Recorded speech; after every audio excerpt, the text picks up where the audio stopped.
जैसे ही ट्रेन रवाना होने को हुई, एक औरत और उसका पति एक ट्रंक लिए डिब्बे में घुस पड़े। दरवाजे के पास ही औरत तो बैठ गई, पर आदमी चिंतातुर खड़ा था। जानता था कि उसके पास जनरल टिकट है और ये रिजर्वेशन डिब्बा है। टीसी को टिकट दिखाते उसने हाथ जोड़ दिए। ये जनरल टिकट है, अगले स्टेशन पर जनरल डिब्बे में चले जाना, वरना 800 की रसीद बनेगी, कह के टीसी आगे चला गया। पति पत्नी दोनों बेटी को पहला बेटा होने पर उसे देखने जा रहे थे।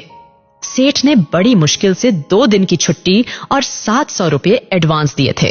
बीबी लोहे की पेटी के साथ जनरल बोगी में बहुत कोशिश की, पर घुस नहीं पाए। लाचार होकर स्लीपर क्लास में आ गए थे। साहब, बीबी और सामान के साथ जनरल डिब्बे में चढ़ नहीं सकते, हम यहीं कोने में खड़े रहेंगे, बड़ी मेहरबानी होगी। टीसी की ओर 100 का नोट बढ़ाते हुए कहा।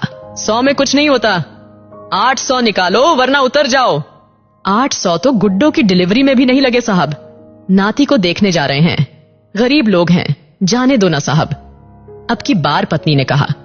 तो फिर ऐसा करो, 400 निकालो, एक की रसीद बना देता हूं, दोनों बैठे रहो। ये लो साहब, रसीद रहने दो। 200 रुपये बढ़ाते हुए आदमी बोला। नहीं नहीं, रसीद 2 बनानी ही पड़ेगी, ऊपर से आर्डर है, रसीद तो बनेगी ही। चलो जल्दी 400 निकालो, वरना स्टेशन आ रहा है, उतरकर जनरल बोगी में चले जाओ। इस बार कुछ डांटते हुए टीसी बोला। आदमी ने 400 रुपए ऐसे दिए मानो अपना कलेजा निकाल कर दे रहा हो। दोनों पति पत्नी उदास रुआं से ऐसे बैठे थे मानो नाती के पैदा होने पर नहीं उसके शोक में जा रहे हो। कैसे एडजस्ट करेंगे ये 400 रुपए? क्या वापसी की टिकट के लिए समद्धि से पैसे मांगना होगा? नहीं नहीं। आखिर में पति बोला, 100-150 तो मैं ज्यादा लाया ही था, गुड्डो के घर पैदल ही चलेंगे, शाम को खाना नहीं खाएंगे, 200 तो एडजस्ट हो गए। और हाँ, आते वक्त पैसेंजर से आएंगे, 100 रुपए बचेंगे, एक दिन जरूर ज्यादा लगेगा, सेठ भी चिल्लाएगा, मगर मुन्ने के लिए सब सह लूंगा, मगर फिर भी ये तो 300 ही हुए। ऐसा करते हैं, नाना नानी की तरफ से जो हम 100 देने वाले थे ना, अब दोनों मिलकर 100 देंगे, हम अलग थोड़े ही हैं, हो गए ना 400 एडजस्ट, पत्नी ने कहा। मगर मुन्ने में कम करना। और पति की आंख छलक पड़ी। मन क्यों भारी करते हो जी, गुड्डो जब मुन्ना को लेकर घर आएंगी तब 200 ज्यादा दे देंगे।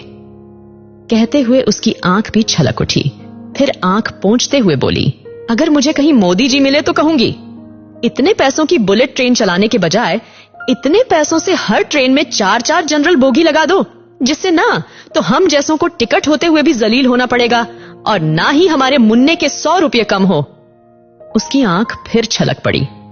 अरे पगली, हम गरीब आदमी हैं, हमें वोट देने का तो अधिकार है, पर सलाह देने का नहीं, रो मत। विनम्र प्रार्थना है, जो भी इस कहानी को पढ़ चुका है उसे इस घटना से शायद ही इत्तेफाक हो, पर अगर ये कहानी शेयर करे, कॉपी पेस्ट करे, पर रुकने ना दे, शायद रेल मंत्रालय जनरल बोगी की भी परिस्थितियों को समझ सके। उसमें सफर करने वाला एक गरीब तबका है जिसका शोषण चिरकालीन से होता आया है।